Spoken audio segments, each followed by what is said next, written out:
me. Clap twice if you can hear me. Clap 3 times if you can hear me. Okay, amazing. Thank you so much. We are going to get started with our neighborhood planning assembly meeting. So we're going to start by adopting the agenda. Were there any qualms on that? If not, I'm going to, hearing none, sweet. Then following that, I'm wondering if, do I want to do introduction? Oh, okay. Is Joe McGee here? No?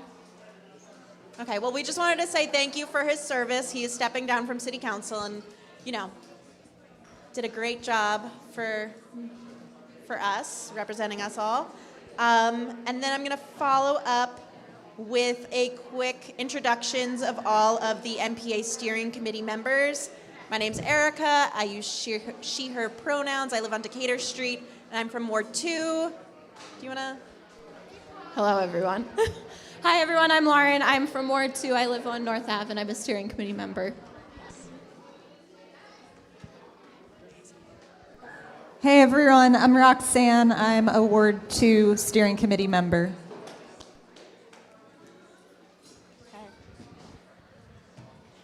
Hi everyone, I'm Molly Flanagan. I am also a Ward 2 steering committee member.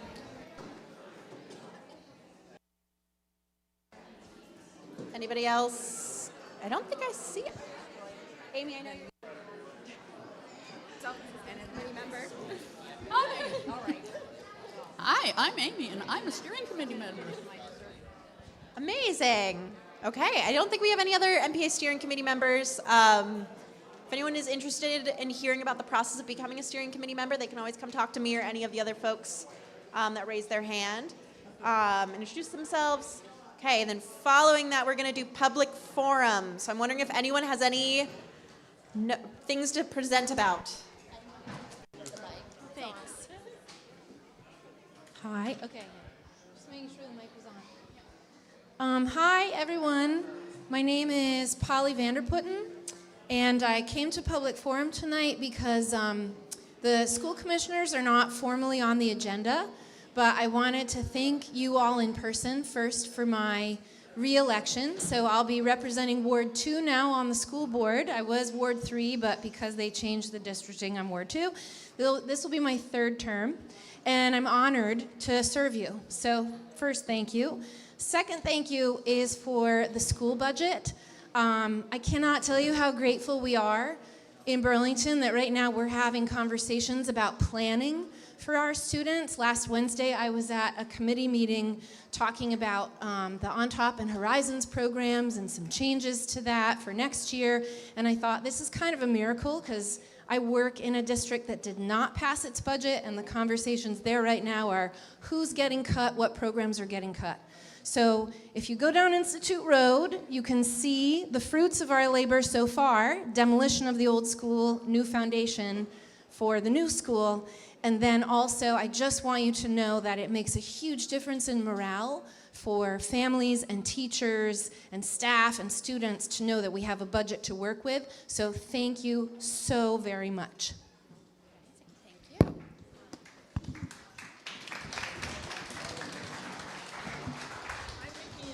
Does anyone else have an announcement?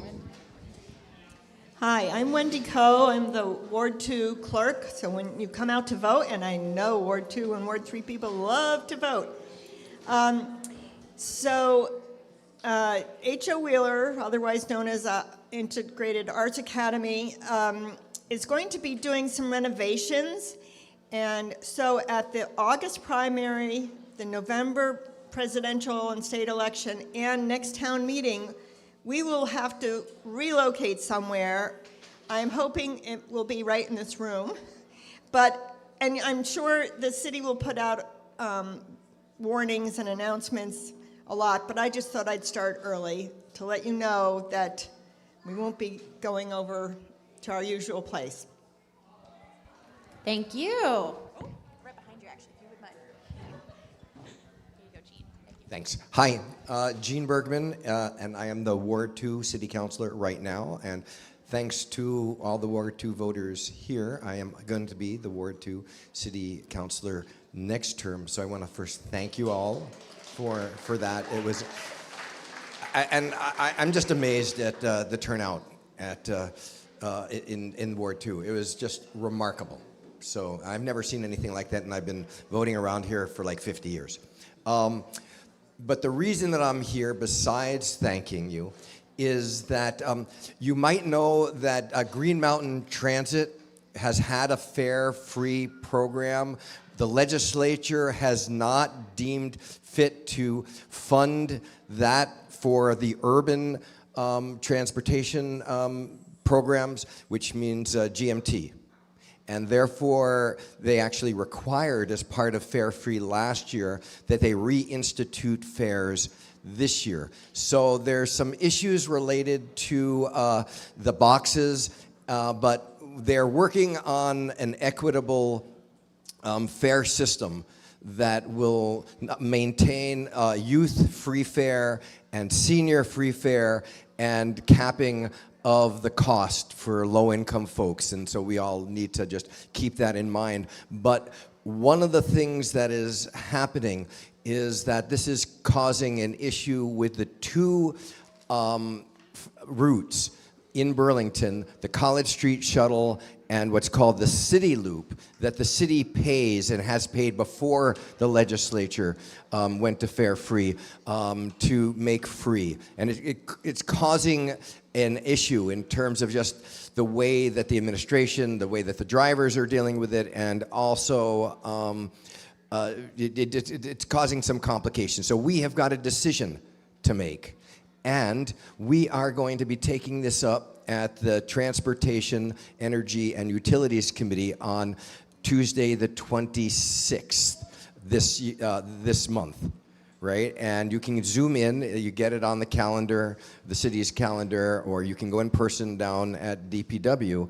But it's really important for people to know, for people to weigh in, for people to focus on the equity issues and make sure that we're engaged in that work. And the day before, we're going to have a resolution calling on the Chittenden County delegation to call for sustainable funding of mass transit, because we cannot survive a climate crisis without having an effective bus system. So we all need everybody to be stepping up on that. And then this is one of the issues that we've got to figure out how to deal with. So thanks. Thanks.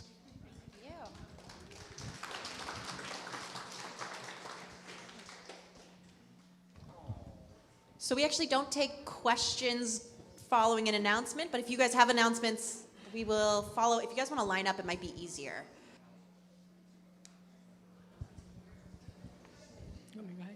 Good evening. I'm here as a volunteer, so I don't have the expertise, but I wanted to let you know that we are handing out solar eclipse glasses, and we have some information about the event itself, time of day, how to safely wear the glasses, etc. So we make those available to you. You're welcome to take one per family. If we run out, there will be other opportunities between now and April 8th for you to find another opportunity to get a pair of glasses. There's also a flyer here about an event at Roosevelt Park that will help in the celebration. And I also learned that the Vermont Language Justice Project has information about the solar eclipse on, where's my friend that told me about it, in several languages. I don't know if it's YouTube, Facebook. Oh, where did she go? Would you say that louder? YouTube and Facebook. So, thank you.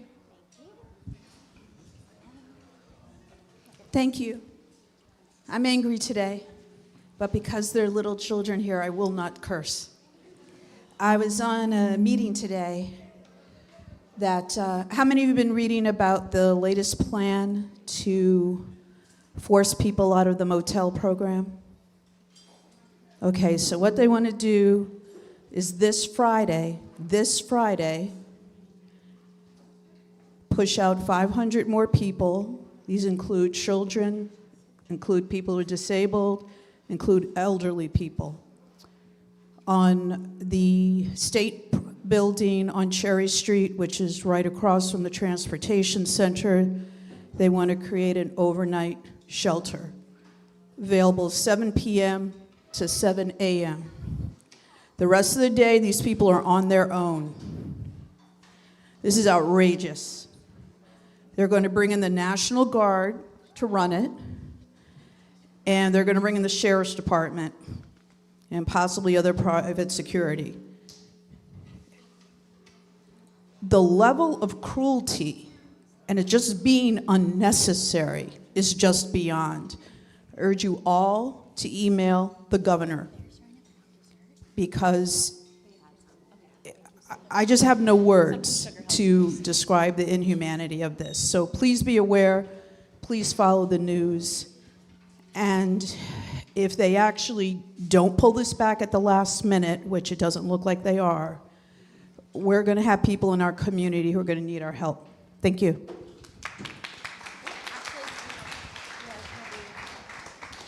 Someone else first. No worries.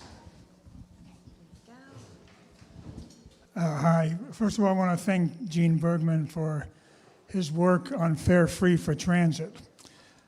When I was in the legislature, that was a top priority of mine, and we did have Fare Free right up until now. And I wanted to set one record straight, just not that it matters that much, but it's actually, we have two federal programs. One's for rural and one is for urban. Burlington and Chittenden County and Washington County are considered urban. It's the federal funding that stopped. The federal funds for rural continues, but not for urban. In the past, they didn't do it for either. So we did it with state dollars. We should continue doing it with state dollars. I want to offer my help to Gene in that effort. It's very, very important. When there's no fare in transit, you get 40% more ridership. People use it more, it'll grow more. It should be fare free, but technically it was the feds that dropped out. And not the state, but the state dropped out of both. So it doesn't really matter. I just thought I'd set that record straight and thank Gene for his efforts and offer my help. Someone also came up and asked me to remind folks to say their name and what ward they're from. Thank you. Thank you. I'm Andrea Todd, and I'm a new member of the Ward 3. Or of the Ward 2. I was a longtime 3, and now I'm a 2, and it's very confusing. Thank you for sharing about the polling changes, polling location changes. I wanted to ask or let people know that there's things that I think we should be asking for as the Ward 2-3 from Burlington Parks and Recreation. I was reminded when we came in today that Roosevelt Park has been under the development, under the review of the re-envisioning, and we had some meetings here, and I think that it's time that we get another update from Parks and Recreation, so I just want to request that happen. We had a public input meeting at one of these NPAs, and I think it would be really great for Parks to report back to us what they're deciding to do with Roosevelt Park. Recently, I also attended a Public Works Commission meeting, and I think I wanted to ask Gene, sorry to do this directly, but and our other council people coming, I don't know if Joe is here, but I haven't met you yet. But there's a lot of, in the Plan BTV park ride or walk bike plan, there was a goal for 10% increase of mass public transportation of the use of GMT. And it's been really disappointing how that's been a completely ignored element of the Plan BTV from the Moreau administration and from the Public Works Department. In the Great Streets project that's happening right now, it was really disappointing to learn that they've worked out negotiating 85 parking spots in the city for people to be able to come and park in Burlington, but there's zero work being done on public buses, getting people from Staples Plaza to downtown Burlington in buses, and I just think that's so short-sighted. I think that's a really incredible opportunity for the city to be increasing public ridership, and it's really disappointing that the Public Works Director, who's also the chair of the board of GMT, is not working on public buses more. So I want you all to know that that's going on, and I'd like to request that Jean push the, and Joe, but I know Jean's on Took, to push the city to be really sticking and actually applying to the goals that we all set out and voted for, which is the Plan BTV bike walk plan. And I think that's it. I also just wanted to say how psyched I am that Emma is our mayor and that she's an Old North Ender. Thank you.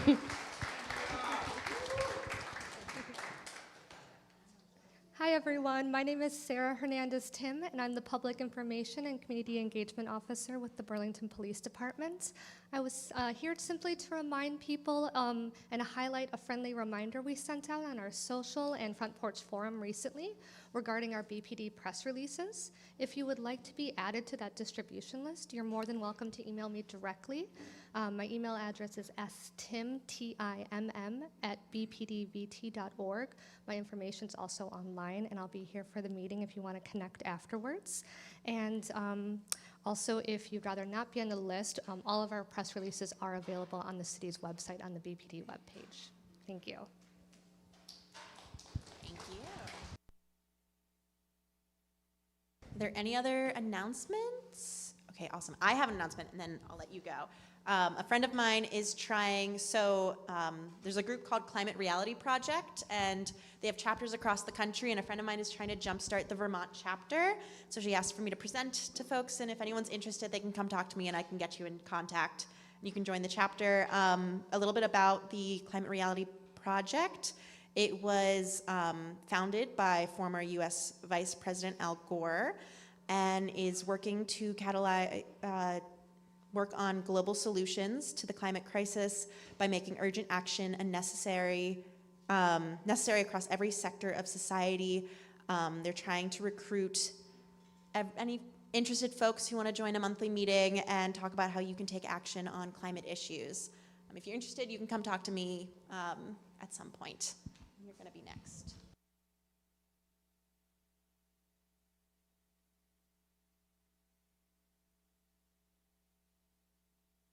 Hi, everybody. I'm Ivan Klipstein, former Ward 2 resident, currently living in exile in the New North End, hopefully soon to be Ward 3 resident, inshallah. I have this project, which is the multilingual community calendar, which probably 15% of the people in this room might have one. We printed up 1,250 copies of it, and about approximately 1,200 of those went into the kind of like all sort of low-income working people's hubs around town, particularly in our neighborhood, for free. And we have a sponsorship from BCA, as well as a very small grant which was given to us kindly by the Wards 2 and 3 NPA. Nonetheless, it has been, at best, a breaking even project. So the last 50 or so of them I've been selling just hand to hand for people who want to support the project for $25 a pop. If you think that language accommodation is a good thing, and if you just like cool art, and you might even see yourself among these pages, and each page features the days of the week and the months in 13 of the most prominently or most commonly used languages of our area: Kirundi and Swahili and Spanish and French and Vietnamese and Burmese and some other ones too. So I have like the last like dozen of these, and I think that's all I have to say about it. Thank you for your support, and thank you to the Wards 2 and 3 NPA, and thank you just for existing and being beautiful people.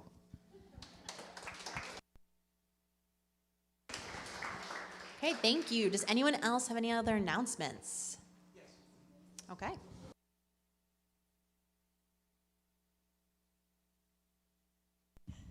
So, I'm Charlie G., and I have a lot to do with the elections in Ward 3 for many years. So now with redistricting, we have to rebuild the Ward 3 staff. because with redistricting, almost our entire staff used to live in Ward 3, and now almost all those people now live in Ward 2. So we have to rebuild the staff for Ward 3.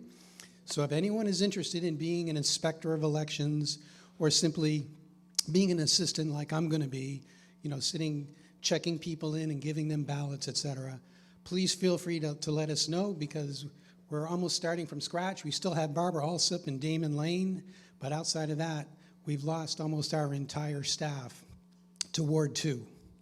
And by the way, that's why Ward 2 got so many voters this last time, is because they took that huge chunk of owner-occupied properties that used to be in Ward 3 and now they're in Ward 2. So it was totally predictable that the ballot count was going to go up sky high in Ward 2, which is what happened, and the vote count dropped in Ward 3. It's all understandable because of redistricting, so that's fine. But we do need to rebuild our staff in Ward 3, and I'm going to be, even though I'm a resident of Ward 2. So let me tell you how closely related Wards 2 and 3 are. So despite the fact that our entire staff at the polling place, except for Barbara and Damon, lived in Ward 2, they actually worked at the Ward 3 polls because they've worked there for years, and they didn't want to abandon our beloved voting place. So that's how closely related Wards 2 and 3 are, people in the Old North End. So my name's Charlie, and I'm interested in talking to anybody that wants to help staff the polling place in August, November, and January, and March. Thank you.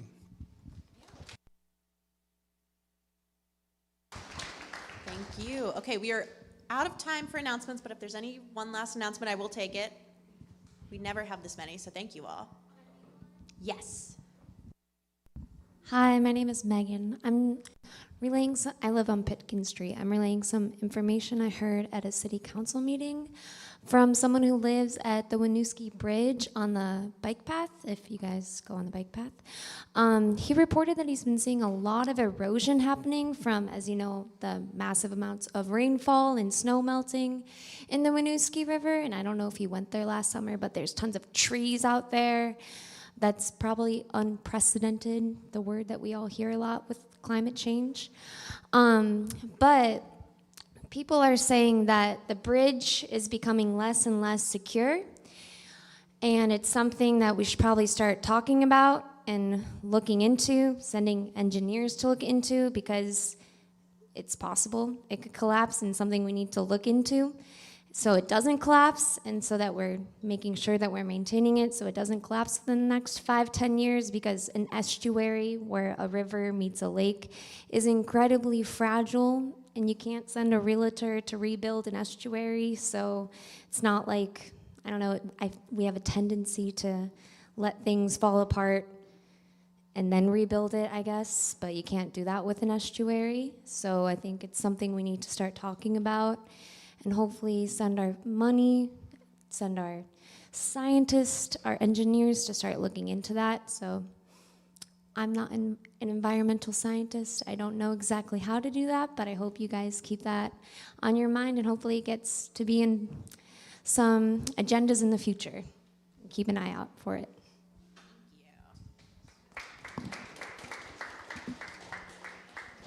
Okay, and now we're going to have a presentation from Enrique, and I'll let you introduce yourself and your everything. Yeah, there you go. Oops, sorry. Good evening, thank you. It's great to have such a large audience to reach to. My name is Enrique Bueno. I'm on the board of Vermont Passive House Organization, and our mission is to inform and educate both the public as well as the government in what high-performance buildings are, and specifically the Passive House standard, which is the most stringent standard, building standard in the world. So I prepare a presentation here. If you give me a second, I'll share my screen.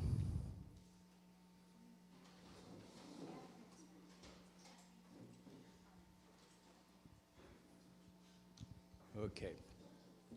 Well, your takeaway from these presentations is how the building you live in impacts your health and well-being, the cost of living, state's economy development, community access to diversity, equity, and inclusion, town or city ability to all electric out of renewable energy, the environment, and climate change, climate action. Let me see if I can put this in presentation mode. Yeah. Okay. For those that are visual, this, if I am blocking your view, I'd rather sit here then. For those of you who are visual, this picture tells you part of the story that I'm just elucidated there. It's an infrared thermal image of a passive house retrofitted building compared to all the other adjacent buildings. The blues are cold surfaces. The reds and the yellows are hot surfaces. So that this means that the adjacent buildings are losing energy, impacting the budget of the occupants, their health, their comfort, and as well as the environment, because that energy is just warming up the planet. In terms of what the passive hot building is, it's based on building science, so it's no rocket science, it's building science, but it's based on 5 basic principles of air tightness, no thermal bridges, that means no cold spots in the envelope, climate-specific insulation, high-performance windows and doors, which for our climate here are 3-pane, and not anything else is not going to work. Ventilation with heat energy or energy recovery. So these are basic principles that basically any builder or any contractor really knows. The only difference are on the targets and also on the attention to details. The passive house benefits everybody. Are cost-effective for low-income individuals, provide peaceful and healthy indoor spaces, support renewable energy use, foster innovation, and takes climate action. From this slide, I'm showing you 3 examples of businesses that didn't exist 6 years ago. On the bottom left corner is a prefabricated wall panels industry in New York State that fabricates insulation panels in a factory to wrap up existing buildings and make them high efficient. On the top right corner, it's a new wood fiber insulation factory that started last year in Maine. It's producing wood fiber insulation from scrap wood that they have there, as well as insulation panels that they can. So this is the best type of insulation that you can find, because it's not only insulating, but it's also sequestering the carbon that the wood has. And on the bottom right, you have a prefabricated components from a company in Maine, in Seymour, Maine, that produces panels to basically Lego build any kind of building. Over the initial 15 years of passive house adoption in Germany, 50 new window manufacturers emerged, creating jobs and boosting the building materials industry. We have been seeing that also here in the United States with new window manufacturers in the past 5 years. So it's a economic driver and job creator and workplace instruction. From the point of support diversity, equity, and inclusion, it provides the lowest cost of ownership income for low-income folks, the lowest energy bills, smaller and more efficient mechanical systems, reduce maintenance costs, lower expenses for mechanical system replacement. This shows two different projects here in Burlington, built by the same architects firm in Burlington. One is the Wright House, inaugurated in 2014. The other one is Elm Place in Milton, inaugurating in 2017. They both belong to Cathedral Square buildings. The difference between one and the other is 40% less energy demand, and the incremental cost to go from one to the other was only 2%. And if you compare the Passive House building with the stretch code that we have right now, it's a difference of 68% energy demand difference. So it's huge, the difference.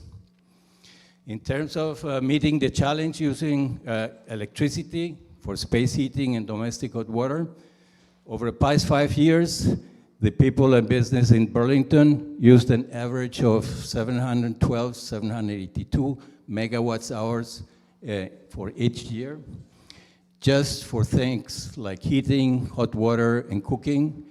And that was supplied by Vermont Gas Services, which supply 95% of the city. In 2022, the Burlington Electric Department managed to generate or buy 353,461 megawatts of electricity, and the city consumed 329,609 megawatts of that power. That's a pretty close one. So the challenge is that if Burlington wants to switch from using gas to electricity for all those heating needs, Burlington Electric or BED will have to triple their generating capacity. Plus, we need to handle also the increasing demand for UVs, electric vehicles, and the city growth. So it's a big challenge, but it also a reminder of why we should be more efficient with our heating and cooling to make sustainable, renewable electricity a reality. And it can be done all electric, including domestic hot water. This is a example of a building that was awarded the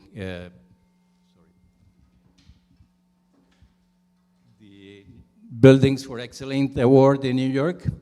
It's 422 units, dwellings, 316 affordable ones, 106 family shelter, and it's all electric. So the site energy, for those that understand the numbers, is 19.59 kilo BTUs per square feet, which is a very, very good number. In terms of what we want for you, our call to action is we ask that the NPAs actively participate in improving energy efficiency in building codes, in creating a social inventory with resilient and low maintenance buildings, in establishing ways to make sure an improved building code is followed. We want, because at this point, Vermont has a building code, but there is absolutely no enforcement, no oversight.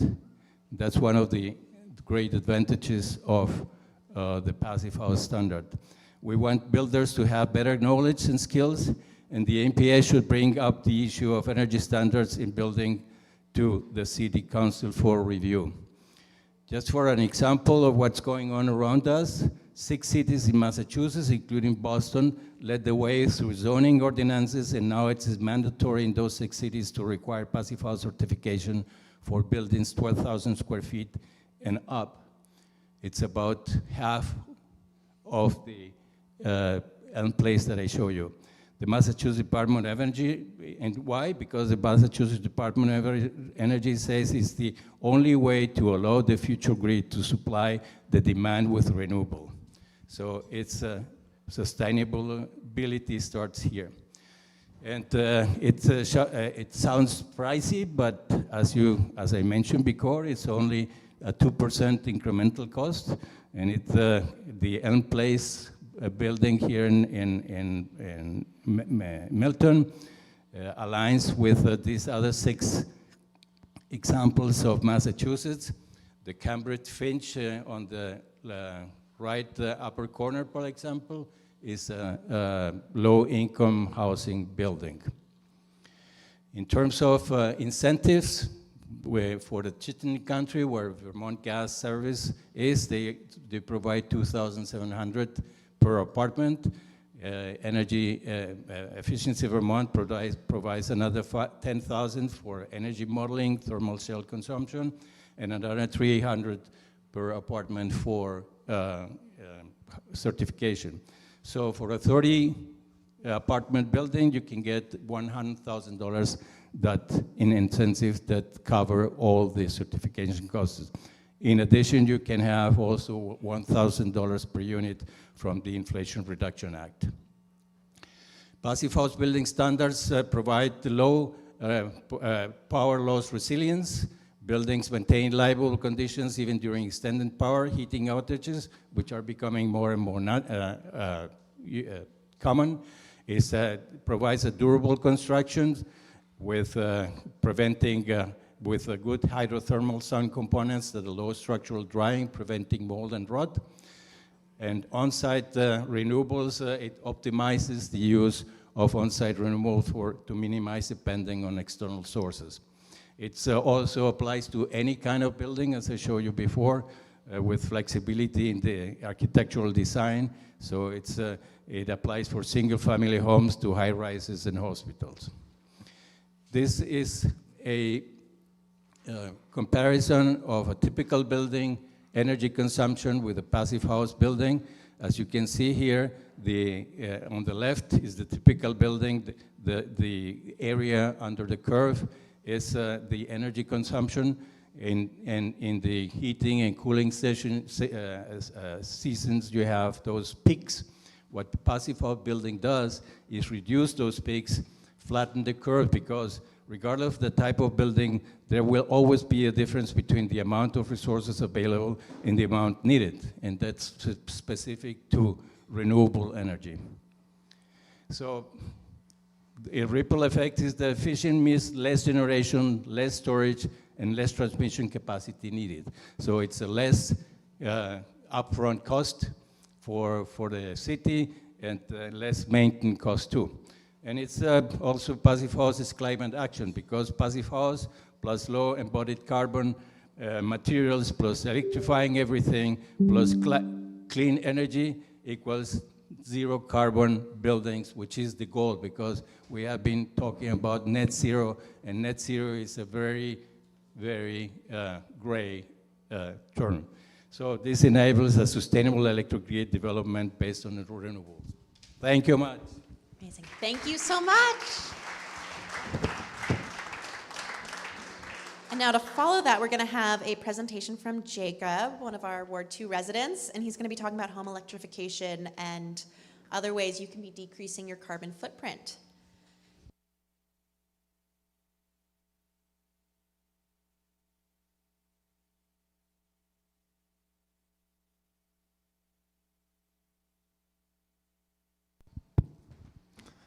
Hi, y'all. I'm Jacob. I'm super nervous and excited. I'm also an energy nerd. I'm going to talk about, so there's this whole climate crisis thing going on, and the thing we've got to do, most simply, is we've got to stop burning fossil fuels. So here's a quick question for you all. Who here personally burns fossil fuels? Okay, here's the next question. Who here would like to stop personally burning fossil fuels if they could? That's awesome. All right, next audience participation. Could you all stand up? Yep, stand up. And could you all come one table closer to me? Yeah, one table closer to me. Oh, climate change, we're never gonna solve it. Anyways. So here we go. We're going to talk about how to stop burning fossil fuels in your home. And this lovely picture is what I asked AI to give me an image for my presentation and decide this is what it should be. All right. Oh, how'd you know I wanted the next slide? Oh, that's perfect. So why is this important? So it's important because fossil fuel appliances are big ticket items. So hopefully they last a long time, right? That means that they make you buy and consume fossil fuels for a long time, which is exactly what we don't want to do. And if you have just one appliance, it means you have to have the infrastructure for your fossil fuels, which is a big cost, and it incentivizes you to use it more and more and more. Let's do the next one.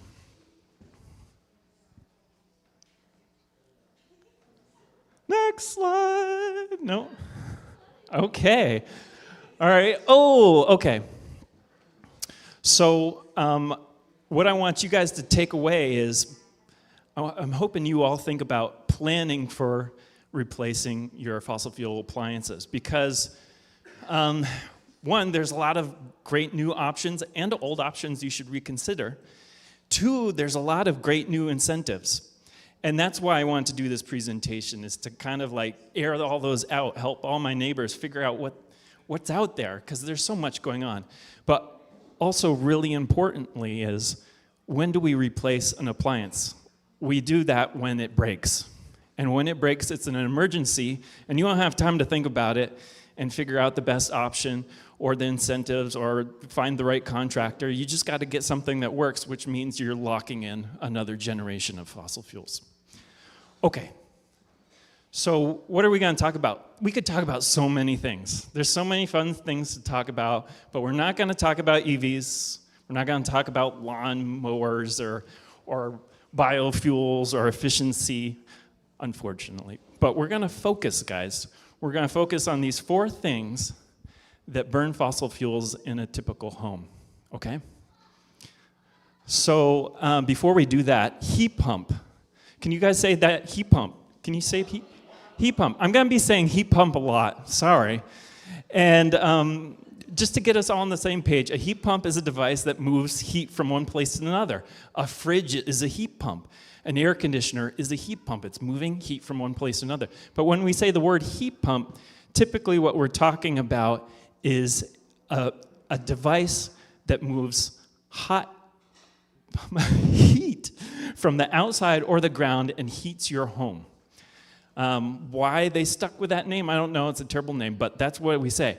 And there's so many devices now that incorporate heat pumps into it. And that's why I'm going to say heat pump a lot. So when I point to you guys say heat pump because I'm feeling a little self-conscious about how many times I'm going to say heat pump. So let's try this out. I'm going to point to you. You guys yell out heat pump. Heat pump. All right, one more time. All right, great, cool. So another thing why heat pumps are so cool is because they're ridiculously efficient. They're 2 to 3 times more efficient than any other heating source that we typically use. And that's why they're really exciting. Okay, let's go. Let's keep going. So another kind of background is incentives. I'm going to try to put the incentives for each thing as we go along so you can kind of get a sense of what's happening.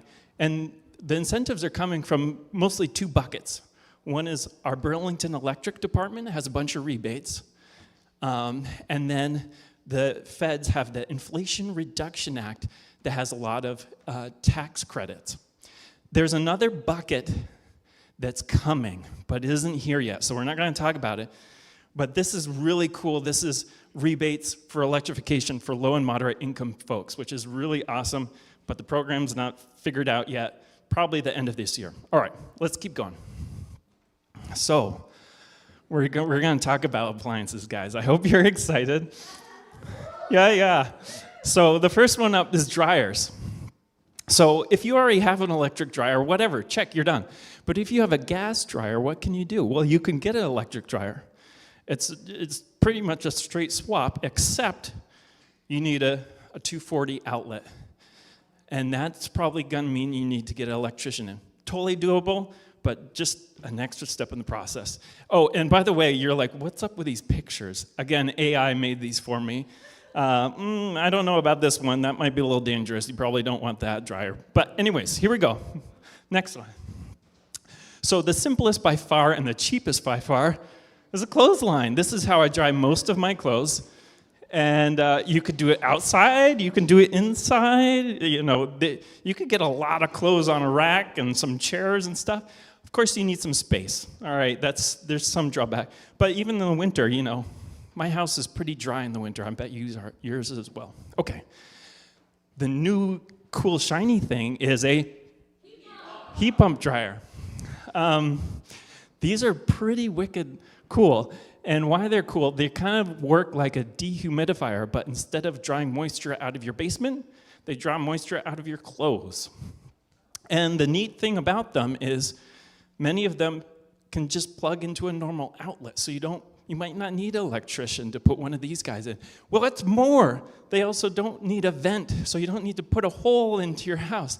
What's more is they also often are washer-dryer combos. So this can be like, one, it's super cool in many ways, but also like a great option for a small apartment or a small house to put a washer and dryer where it normally wouldn't have worked out. They are more expensive, surprise, surprise, but there's some great rebates from Burlington Electric Department, which kind of gets you right in the same ballpark. So it's pretty exciting. Okay, let's do the next one. And the next, gosh, is stoves. Again, if you have an electric stove, you're done. Check. If you have a gas stove, well, they're pretty much the same thing. You can swap them out, but again, you need that, where is it? 124 volt outlet, so that electrician. So that's the downside, but the nice bonus is that you don't poison yourself with carbon monoxide. Okay, next one. Now, if you're a cook snob and say, electric stoves, those aren't good enough for my cooking needs, you want one of these bad boys, induction stove. They're super cool. They're just so much better at cooking than gas or electric. Like, they're just like so much faster, so much more responsive. If you're a cooking nerd, this is what you want to get. So much cleaner and safer because they don't get hot. They heat up the pot instead of having a hot element on the stove. So this is my favorite feature. And if you can't tell, I've just got one of these things, and my mind's blown. You can just, like, if you spill something, you could literally just clean it right up right there because you're not going to burn your rag or what have you. It's so cool. All right. They're more expensive, but there are some rebates from Burlington Electric Department. Next slide.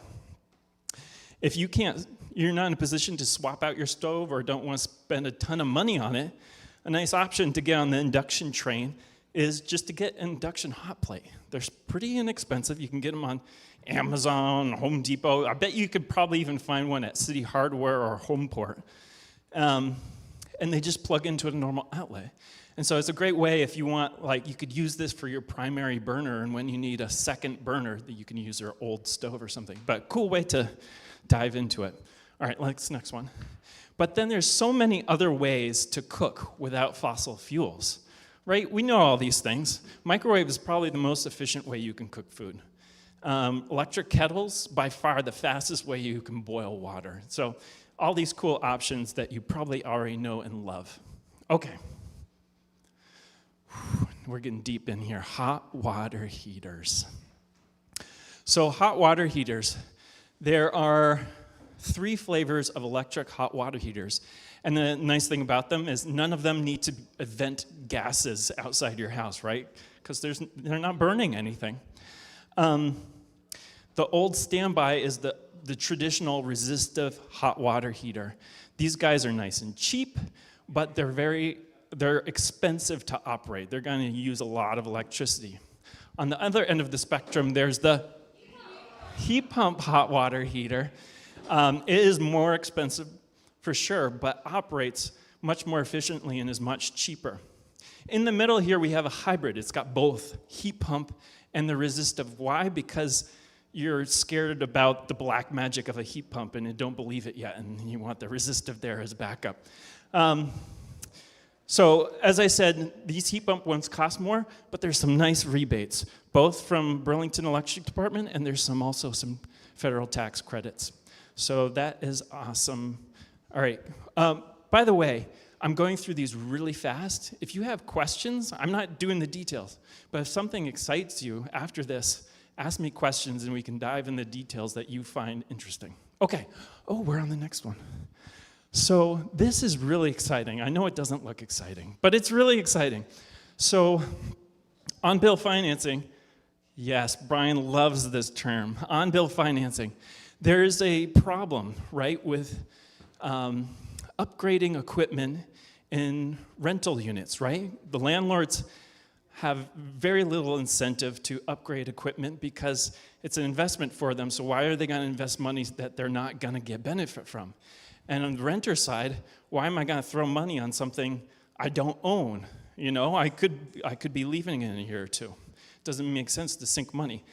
This is a great option because you can have somebody else own the equipment. So in this case, Vermont Gas, yes, the gas company, will take out your gas hot water heater and put in a heat pump hot water heater.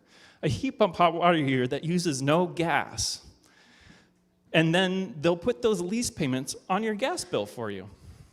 So they'll own and operate this electronic appliance for you, and which is a great way of doing it. The landlord doesn't have to buy anything. The renter pays the lease while they're using it. When they're gone, it goes to the next renter that comes into it. So you get to upgrade these pieces of equipment without having that conflict. What's more is even if you're an owner of a building, it's kind of a nice thing because you don't have to put any upfront capital down. And also, Vermont Gas owns it, so they're maintaining it. You know how hard it is to get a broken appliance fixed in the middle of the night. Get your plumber out there. Well, Vermont Gas has a lot of technicians. They can usually get out there pretty easy. So it's a pretty awesome option. Okay, next one. Of that gas furnace or boiler. And we're going to be, and just like the hot water heaters we have, you know, we've got the resistive electric over here, and we've got the heat pump down here, and we've got some hybrid options in between. Okay, next one. Thank you. Oh, yes. Whoa, that was good. So in Vermont, most electric resistant baseboard is not allowed in our energy code. And that's because it's just wicked expensive and it's a renter protection kind of thing. But space heaters are a pretty cool option. Don't use it to heat your whole house because then you're going to be spending bazillions of dollars and you might trip every breaker in your house. But it's a great way to like just heat up a little room, you know, working from home or something. You just need to heat up one room. You don't have to heat up the rest of your house. This is a great, cheap way of doing it. Okay. Oh, thank you. So they come in so many different sizes and shapes. This is kind of like a typical outside compressor look. But there's just so many different ways. Why heat pumps? Why now? What's so cool? Well, in the last decade or so, they've gotten really good at making these things efficient in cold weather. They've been around a long time, and in southern states, that's what people use. They have air conditioners that run both ways, aka a heat pump, right? But those units down in the south aren't that efficient at cold climates. But now we do. We could go down to -15. You guys think it's going to get down to -15 again in Burlington? No, probably not again, sorry. So anyways, but then there's concerns like, what about backup? What if the heat pump doesn't really work? The black magic doesn't really work. I kind of need that backup gas burner, don't I? But gas furnace or something. No, you could just put a backup electric resistance if you're worried about that. Okay, next. So that's what the outside looks like for a... What about the inside? So the most common type is called a mini split. And the inside units of a mini split can look a lot of different ways. But this is probably the most common. This is a wall unit. And it's the most common because it's the cheapest, let's be frank. But you could get all sorts of different kinds, like wall, ceiling mounts, and floor mounts, and all sorts of different ones. You can have what's called a one-to-one, so there's one outdoor unit to one of these indoor units, or you can have one outdoor unit and multiple indoor units, all sorts of different configurations. These mini splits, they are the cheapest, they are the most efficient, and they're what contractors are most used to. So if you call up a contractor and say you want a they're probably going to tell you, you should get some of these. And, whoa, go back. And there's a bunch of rebates for them. Just look at all these crazy different rebates. I haven't been talking about what all these lines mean. We can discuss that if you want, but look at all those money signs. Okay. Oh, actually, go back. One downside, and this is a big one for us, right? They don't work that well in small rooms. They're not really sized well for small rooms. And, you know, modern houses are kind of open layout, but all of our, you know, old houses have lots of little tiny rooms. So this can be, it's difficult. Okay, next one. So in my old house, this is what I did, because the mini splits weren't going to work out, but I've got ducts everywhere. And what you can do is just take this furnace out and put in a heat exchanger that connects to your, and there you go, your ducts are working again. There you go. So this is a really cool option. It's getting more and more popular. I think this is what we're going to see most of. And contractors, there's not all of them are used to this yet, but it's getting more popular. And look, we've got tons of rebates for this money. Why is there such a big range? The range is about efficiency. So if you get one of those heat pumps that was designed for southern climates, yeah, you're probably not going to get much of a rebate because that's not very efficient. But if you get a cold climate one, you can get a pretty big rebate. Okay, next one. And the last here is do the same thing with your boiler. Take out that boiler, put a heat exchanger. Now, I'm going to be frank. This one, you're going to have to kind of probably hunt around your contractors. Most of them will say that doesn't exist. They don't know how to do it. It's the newest thing. So there's not a lot of comfort yet in our contractors, but it's totally doable. In UK and Australia, they do it all the time. It's just something that has to get here. Okay, let's do the next slide. Oh my God, we got to the end. So I'd love to hear your questions. I've got all these resources here. So somehow you're going to have access to these slides. How are they going to have access to these slides? Meeting minutes and also on the website. Whoa, meeting minutes are on the website. You don't have to remember anything I said. You could just go back here and click it. And these are great things. So Burlington Electric Department, you want to see what those rebates were? Or Rewiring America has those Inflation Reduction Act. And then you want to learn more about the technology, here you go. Great options for you. And then if you want to ask me questions, you could do so now or during the rest of the meeting, or later on, the steering committee knows how to get in touch with me. Okay, let's do it. Does Efficiency Vermont also offer rebates? Great question. So Efficiency Vermont is the efficiency utility for the whole state except Burlington.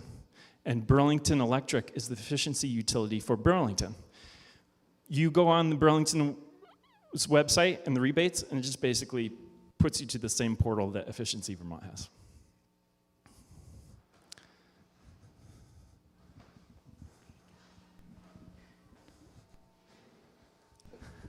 Yeah. Hi. Hey. Can you use a heat pump to replace a gas boiler that feeds base radiators, that circulate water around? Yes, that was that last slide. And so it totally exists. You're going to have to, but it's the one that contractors are least familiar with. So be ready to be patient and find that right contractor for you. Jake, I just want to point out that a lot of the move with electrification in our older homes is challenged by the fact that most of us have service that's 100 amp service, and to run a lot of these things at the same, if you're running a range and you're running your dryer, if you're running all of them together, you're going to overload and you need to upgrade to a 200 amp service often. So that's a big ticket, but I think this IRA, the Inflation Reduction Act, is offering some incentive to do that. So This is a great one, Brian. I love it. It's so nerdy. I'm sorry. Okay, yes. I'm going through it right now. That's why. No, this is good. And so there's a couple of things to think about. Yes, there's federal tax credits to help you upgrade your electrical service. Also, you might have noticed a lot of those heat pump options were really great because they plug into standard outlets, meaning they're not going to tax your electrical service nearly as much. So there are options now where you could get away with a lot more than it used to be. There's also smart panels, smart, they're not that smart, but this is smarter, where you go like, well, think about how often is your dryer on? How often do you have all the burners on your stove and your oven on all at the same time? It's really not often. So there's technology now that realizes this and say, well, you know, we have all these electrical appliances. They could overload your service if you turn them all on at the same time. So just to make sure, we're gonna apply some smarts so you don't do that. So there's lots of great options out there. Love to discuss more because there are solutions that aren't too crazy out there.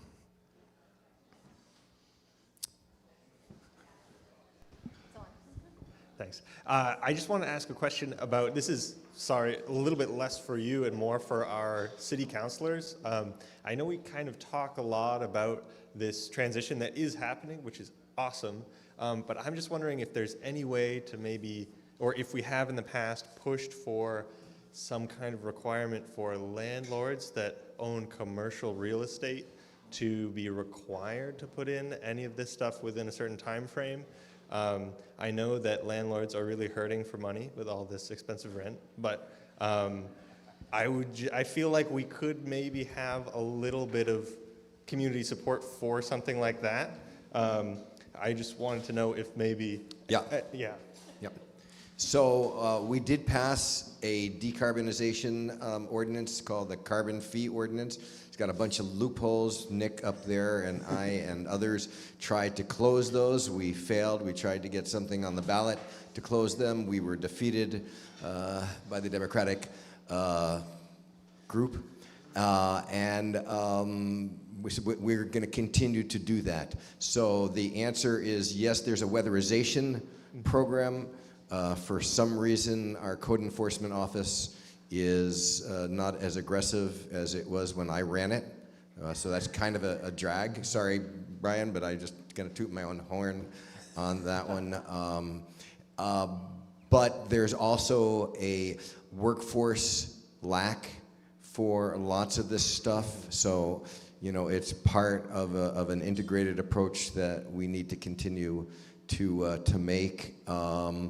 So we are looking at that. The Transportation, Energy, and Utility Committee has been talking about our building codes. Mm-hmm. So that's part and parcel of the decarb. And so the prior conversation, I've just given the guy the cards so we can see about upgrading that. We'll work with Brian to see if we can make this happen. The answer to the question is yes. Okay. We can do it if people rise up and demand it, and I would love it. Thank you so much.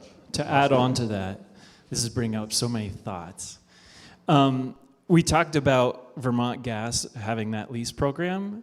How mind-blowing would it be if Burlington Electric Department also had a lease program for these appliances and for insulation?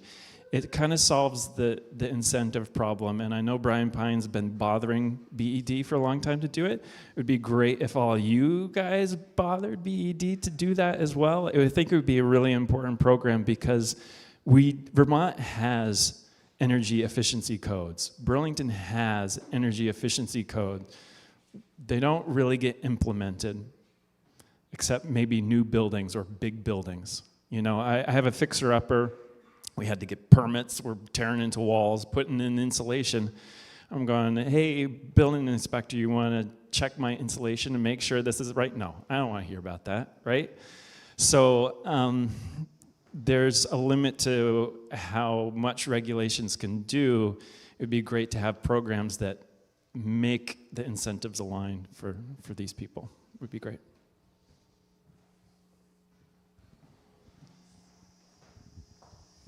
I just want to say, Jake, this was a great presentation, and I'm a huge fan. Since we're talking about BED, I also want to let people know that Burlington Electric Department is, instead of working on things like this and helping residents build more efficient houses, they're also at the same time choosing to, and I don't agree with how they're going about this, they're choosing to remove parking in Burlington's Old North End and low-income neighborhoods to make way for charging stations for electric vehicles. And I understand that it's future thinking in terms of infrastructure for electric vehicles, but it's really, they're just using in my opinion, they're just using the poor communities to experiment on these projects. And Jean, I would also, sorry to put you on the spot again, but you're on TOOC.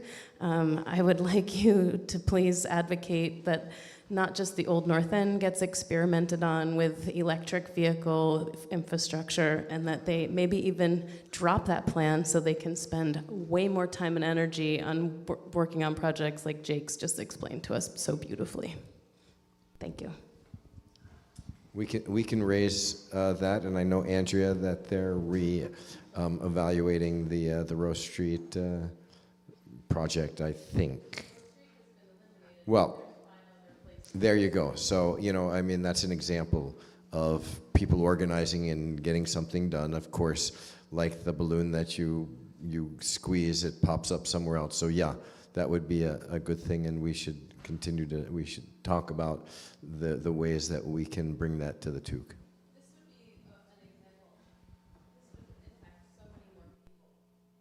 What Jake's describing would impact so many more people in the city.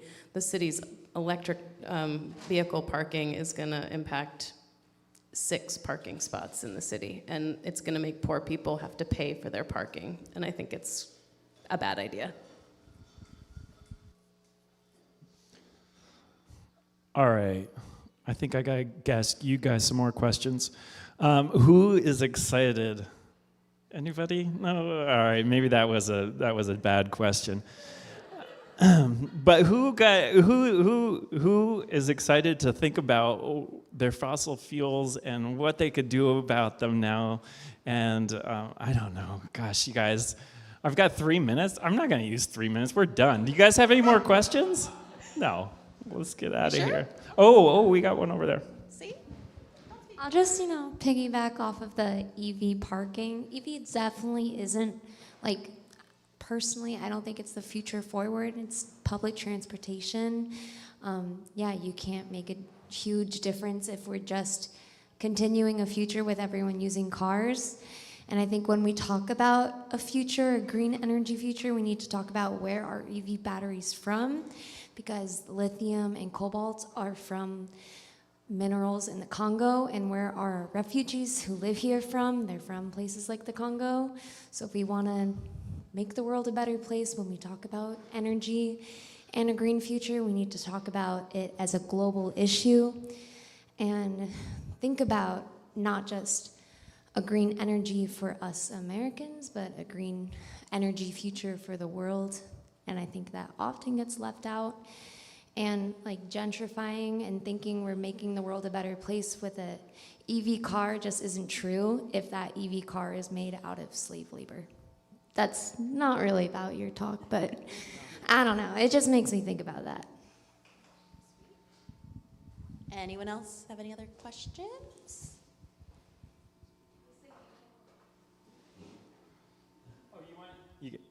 Andrea wants us to do this again. You guys ready? Oh, gosh. Okay, amazing. Thank you so much. Okay. Our next presenter is here to talk about the solar eclipse. Hello.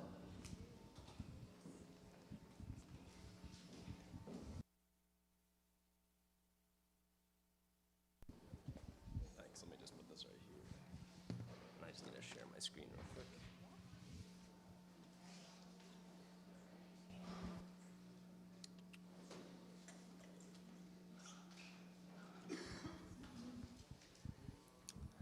All right, thank you guys. I'm glad to be here at Wards 2 and 3. I'm Zach Williamson. I'm the Festival Event Director at Burlington City Arts. I'm also a Ward 1 resident.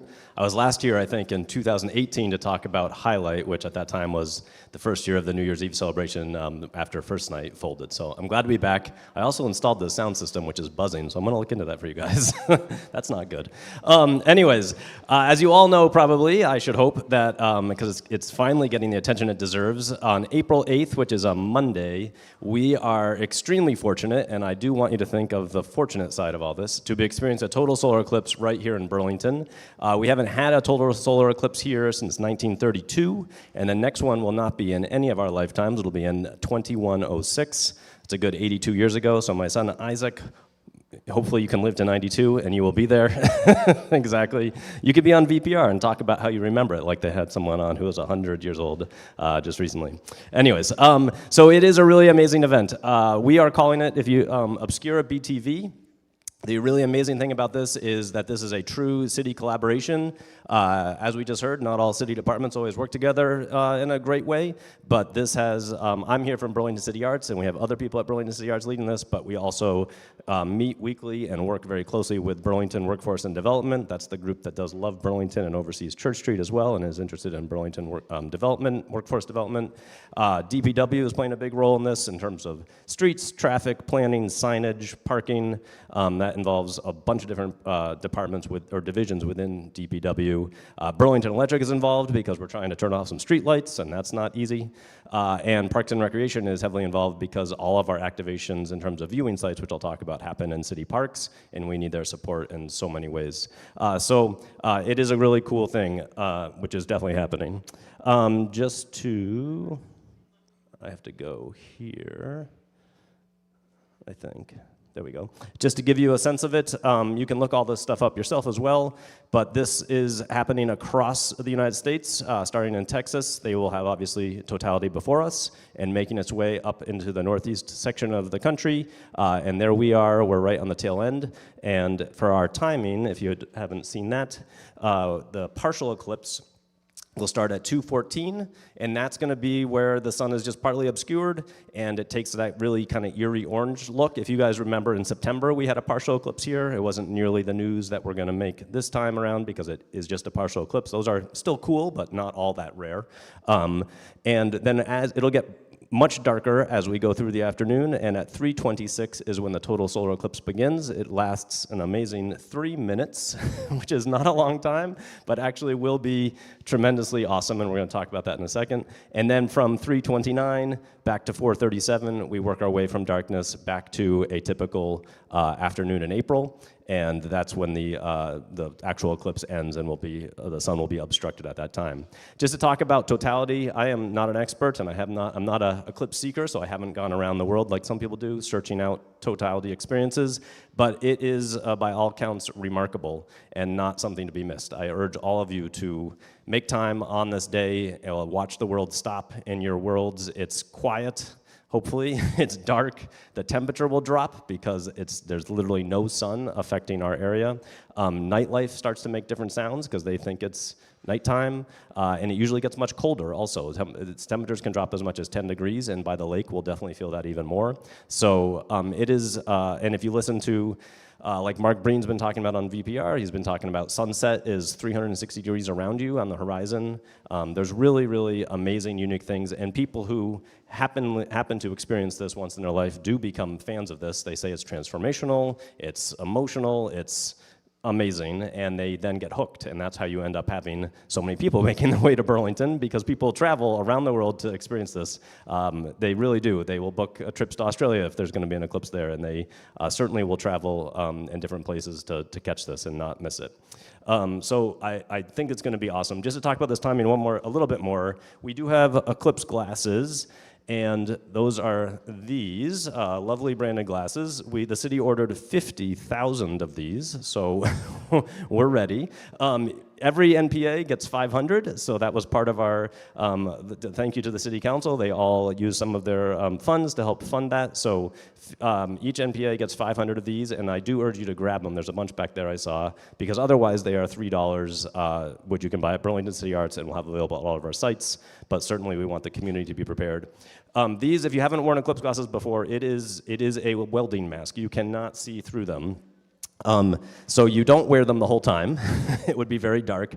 You only have to wear them if you're looking directly at the sun. So if we're just talking like this and the sun's over there, you don't want to be wearing these, because I wouldn't be able to see who you're talking to. You certainly can't drive a car with them on, all those good things.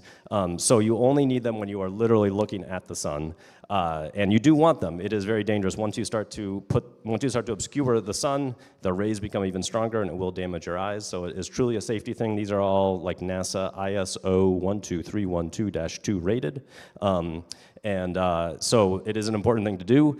The only time you can look up there and you don't need these, which I'm honestly hesitant to say, but everyone kind of knows it, is during totality. So once the sun is completely obscured and you just see that ring around the edge, it is safe enough to look up there with your naked eye and experience that for 2.5 to 3 minutes, and then you need to put them back on if you're going to look up there once the sun starts to be more visible.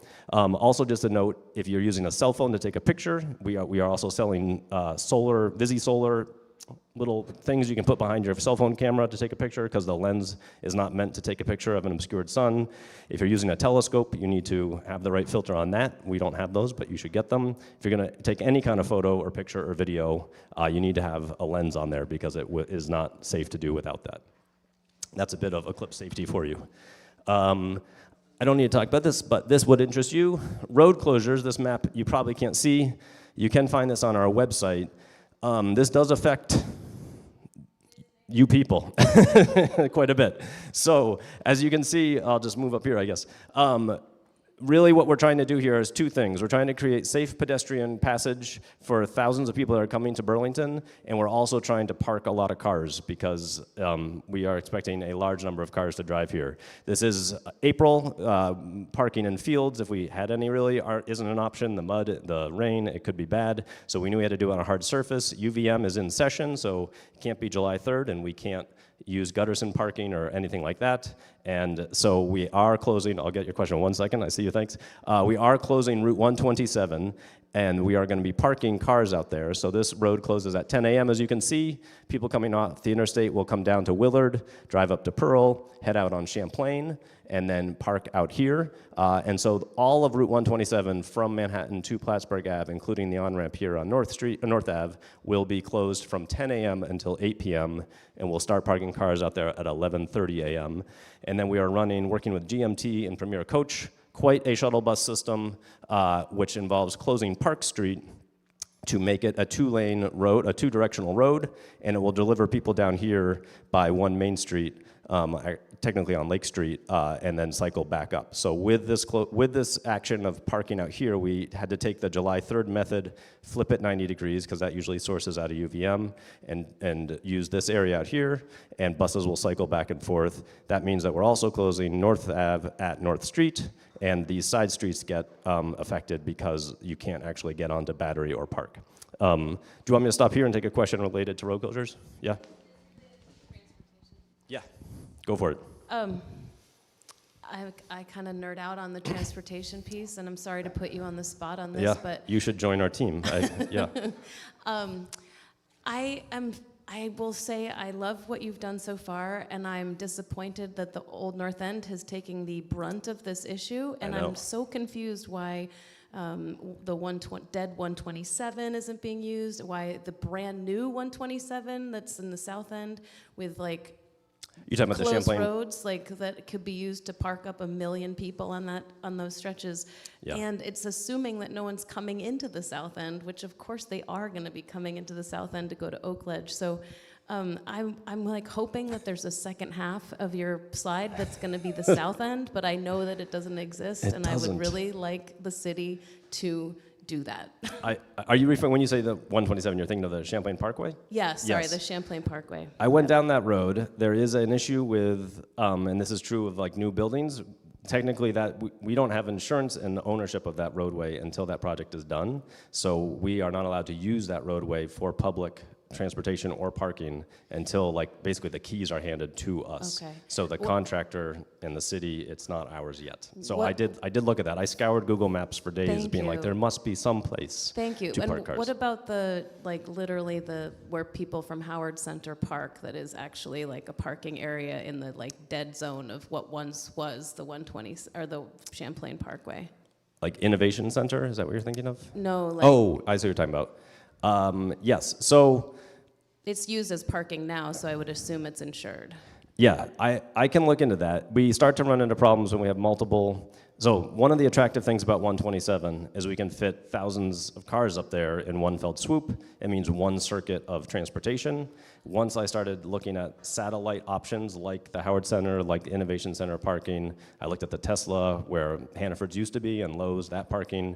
Then I start having to have quite a transportation network with a lot of buses moving people in a lot of places. So it ends up being a much larger project and expense to start to have isolated parking options. So Route 127 took the lead because we can fit so many people out there. But I do get it. We'll talk more about this in a second, and it hopefully isn't as painful as it sounds. Thank you. Yes, thank you. So one thing that is clear here is we are not saying that people who live on this street can't get out of their driveways, and we're not saying you can't get home. There will be local, so these roads all will say, so this is one way going this way. It says road closed ahead, local traffic only. Up here says local traffic only, and there is a police officer there and a Green Mountain flagger. So if you say, I live on this stretch, you can proceed slowly with your flashers on and certainly get home. And if you live and you want to leave your house in that afternoon, you can back out and drive down, and no one will, you're not going to get in trouble, right? So you just have to be aware that what is really different is that this is a two-directional, not a one-way street. So don't be surprised when a bus is coming at you. You want to stay on the right side of the road as if it is a double yellow line down the middle, not a one-way, two-lane road. North Street stays open, so you can cross here.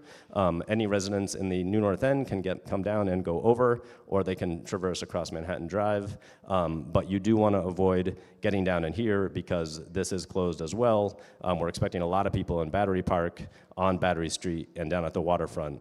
We're thinking 2 to 3 size the times of July 3rd, so it is a significant number of people down here, and that's why these roads are closed as well. So it's a lot of, it potentially is a lot of people. If it's a gorgeous day like it was today, people are going to certainly come here. That is the piece of that. These roads, road is closed starting at 10 because we have to set it up, and there's going to be bathrooms out there and security and different elements and bus stops we have to create. So it's a bit of infrastructure load-in time starting at 10. That's why these roads can close a little bit later. There's less to do here. And we did try to, some people thought I was crazy for starting them when I did and said, it's already going to be a mess. You've waited too long. You need to close them at 7 in the morning. But I wanted to thread that needle as close as we could. So we're going for 11 for the vast number of closures to let people do their morning routine, get where they need to go. We are really thinking, honestly, we don't know, but I don't think it's a doorbuster. I got to get to Waterfront Park at 6 a.m. I think it's people are going to arrive closer to 11 and noon and 1. This Eclipse doesn't start till 2:14, so hopefully we have some time to get people where they need to go in the morning and then start to close up roads after that. We also are closing this little stretch here of St. Paul Street like we do for the BTV market.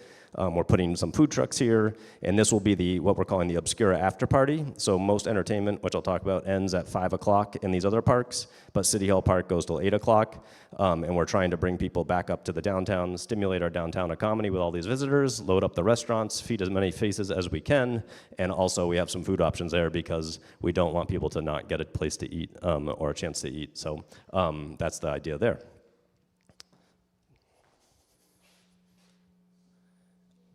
We have these official viewing sites. A note on this, you all obviously can see this from where you live. The sun is going to be in the southwest.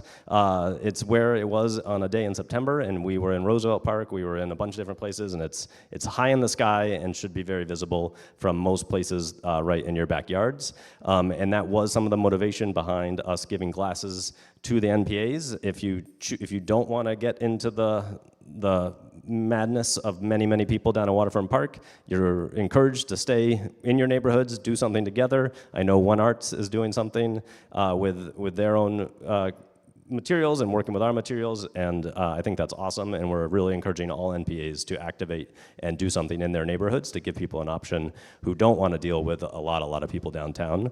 The flip side of that is we have these viewing sites. These are both for residents and for visitors, but we're encouraging people to go to Waterfront Park for sure. We have entertainment from 1 to 5. The entire park is going to be used with a distributed sound system, so you can hear throughout the park. We're thrilled to have Micah Helly, obviously from Burlington playing. Ali T is a performer from South Royalton, Vermont. She's going to get in her car really early and get up here so she doesn't miss it. I didn't even realize when I hired her, but she's Total a T, very clever. But that's really how she performs. And then DJ Kwame, who's a DJ on 95XXX, will play after the Eclipse. At every site that we talk about, we're going to have 2 merchandise tents. We're selling glasses, we're selling t-shirts, sweatshirts, stickers, magnets, commemorative postcards, and amazing silkscreen posters. I'm going to talk about merch in a minute. We have 2 of those. We have information points in the park here just for people who don't know where they're going and need to know where the bathrooms are or where they should go. We just wanted to give some people who could point people in the right direction. We are working with Echo. We're thrilled to be working with them. And they're going to be doing an educational tent both in Waterfront Park and in Battery Park to bring some of the science to the party. They also have, we worked with them and purchased their posters over there. You should definitely check them out. It's really great work. And they've kind of made an exhibition style display that the NPAs are getting, but will also be available in the parks as well. We'll have food trucks down in the Waterfront Park, 30 bathrooms. ABC 22 will be down there. We're working closely with WCAX. They're our media sponsor. They'll be doing a live broadcast from the park and do their 4 o'clock show there and their 5 o'clock news and their 6 o'clock news. We are closing the boat launch by the Coast Guard station, and on Monday, the skate park parking lot will be closed as well because we need to fit a lot of staff cars into there and vending space. On Battery Park, we have the all-night boogie band playing in the band shell. That's before Totality. After Totality, DJ Disco Phantom is in the band shell. Should be a great party. We'll have merchandise and glasses, another information point, and another Echo educational tent, 16 bathrooms there. Battery Street on the southbound side, we're going to allow people to gather in 2 lanes there. That's the side closest to the Greenway. And Jake Lou is going to perform at the end of that, closer to College Street. They're going to kind of make that awesome, and we'll have another merchandise tent there as well. That's really kind of an overflow. If people can't get down where they want to go, or we just are running out of space, we have the street there to use. We also have some less programmed sites, including Perkins Pier, Oakledge Park, and Letty Park are probably our most chill, unprogrammed sites. I will say at Oakledge Park, we're focusing on accessibility using the Universal Playground for All there. We have really great light sensing units that were written about, and we contacted the scientists, and we have 2 of these coming where based on light, they produce sound. So if you are vision impaired, you can hear the solar eclipse in a way, which will be really interesting. We'll also have bathrooms there and merchandise. Perkins Pier is pretty quiet. There's a parking lot there. BPRW is charging to park cars there. And then, as I mentioned, City Hall Park, we have DJ crowd control in the afternoon. And then for the after party, we have the UVM band, the Moondogs, playing. And we'll have food trucks and vending there as well. Downtown, we'll have bathrooms starting on Friday. So there'll be, I think, 6 bathrooms on Cherry Street right against OGE where that mural is. We do that for Festival Fools also, but trying to provide some level of service. And then down in City Hall Park, in addition to the permanent bathroom there and City Hall and BCA, we'll have another 4 bathrooms, 3 or 4 bathrooms down there throughout the weekend as well. And oh, I didn't talk about Roosevelt. I'm sorry. You're right. How could I forget? Roosevelt Park is going to be awesome. We are making that kind of, any of these are appropriate for families, but Roosevelt Park is really being built out for families, and they'll have some music. They're going to stream the NASA live stream, which is going to be really cool. So if by chance it's a cloudy day, they will get to see it there. We looked into doing that, just so you know, in Waterfront Park, but we couldn't afford big enough screens. Were very expensive. We'll have Miss Vermont, that's not up there. Miss Vermont is coming to Roosevelt Park, and some other great activities happening in Roosevelt Park. So that should be a lot of fun for sure. I encourage you to check out our website at burlingtoneclipse.org. I'll show you quickly I think I have to unshare and reshare. Boom, boom. So that is the website. It's got some basic information, but what's really cool, we have our clock, is this right here. There are an amazing number of events happening throughout Burlington. These list Burlington events, and they start, up here on March 13th, all the way through. We are presenting these totality talks with UVM professors. We have one on our first one on March 28th, one on April 4th, and one on April 5th. But we're thrilled to be helping to promote and helping to give a platform to all of the great people who do things in this area, including Radio Bean, and Hula's up here, and Echo's up here, and Paint and Sip is up here, and VTIF, and a lot of great things are happening. So definitely check this out. It's worth looking at it, and just seeing the number of things that are happening is really, really great. So that was one of our goals in this, was to not just do our own stuff, but to help people do their stuff. I want to call attention to one thing that I think is going to be amazing. I'm personally very excited about Zoe Keating.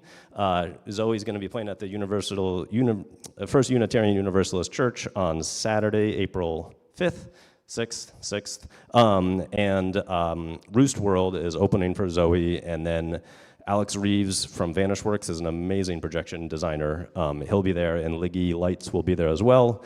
So I think it's going to be an amazing show to see and look at. I think it's super cool. We did something like this with Zoe 2 years ago for New Year's Eve, but we're psyched to have her back. And then also Randall Pierce is doing a Song to the Moon down here, live accompaniment to silent films about the eclipse. So it should be pretty inventive, awesome programming there as well. And also, so I encourage you to check that out. We also have our merch here. There's information about parking, information about glasses and safety, our viewing sites, and then there is a whole bunch of FAQs. So if you have any questions, this is a good first place to go. What is this? Where can I park? Are bikes allowed? Are dogs allowed? Can I bring a drone? Where can I eat? Lots of things. I will say, this one down here, how can I help if you are so inclined? We are looking for volunteers. We have a lot of things to do on this day, and a lot of people are needed. The city team is stepping up. A lot of people are leaving their desks for the day and jumping on the boat to help us put this all on. But if you are a type of person who likes to volunteer, we welcome you, and you can send a link to A. Bacher, that's Andrew Bacher. The address is right there, and we will happily teach you the limited things you need to know to help us out, and welcome you to the crazy scene that it's going to be.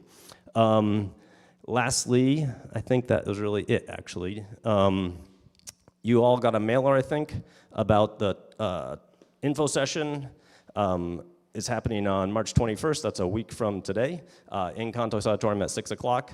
A lot of this information I just said will be there also, so you may not need to go. But if you're inclined, we'll have some other people. A woman from NASA who works at UVM will be talking about the science of all this, and I encourage you guys to go. It'll also be streamed on Channel 17. With that, I'm happy to answer any questions that anybody might have about the eclipse.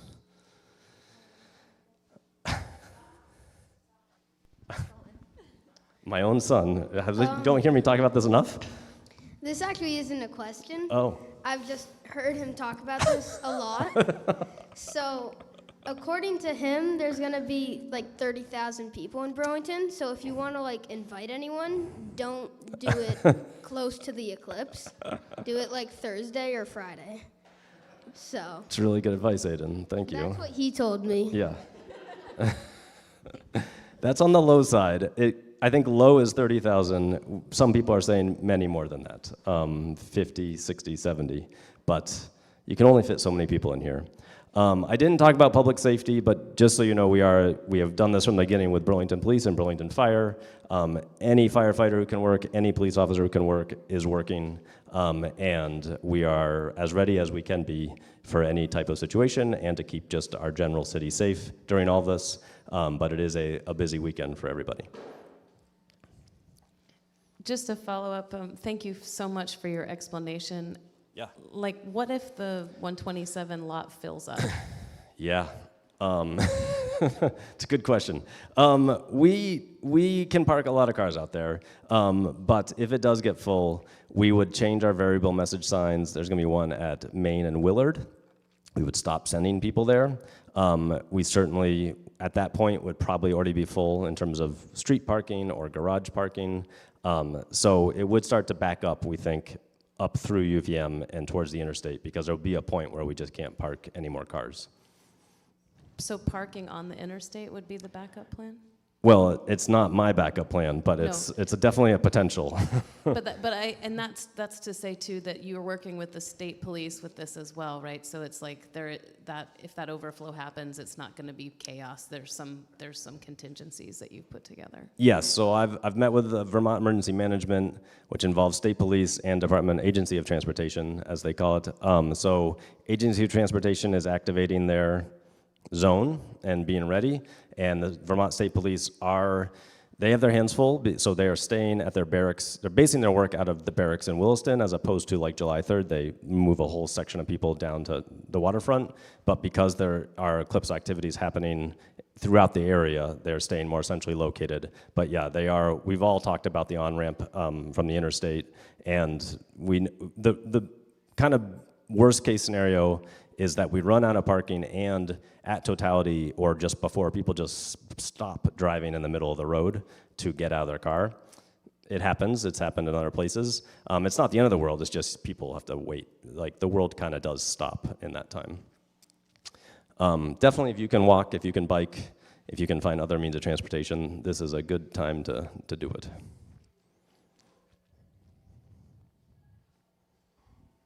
Any other questions? Awesome. Well, yeah, thank you guys so much. Feel free to shoot us an email or go to our website, and thank you. Sweet, thank you. Okay. And then I think we've kind of had a loosey-goosey plan, to quote. I don't think legislators are on. No, they're not. They're probably still on the floor, quite honestly. So we could do some community conversations if anyone has any thoughts on that, or we could break early. Any thoughts from the crowd? Okay. Okay, in which case we should do the raffle. So we'll do the raffle, and then anyone who wants to stick around can, and anyone who wants to go also can do that.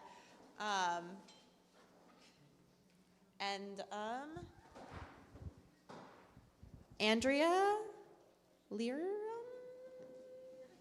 Not you? No. Is there an Andrea here? No? Okay. No other Andreas?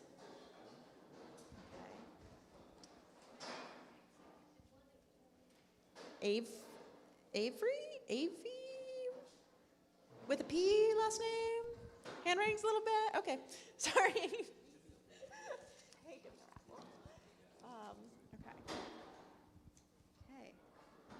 Laura? No Laura's? Okay. Andrew, you might win just by default at this point. Meg? Oh, amazing. Congratulations. Thank you for staying till the end.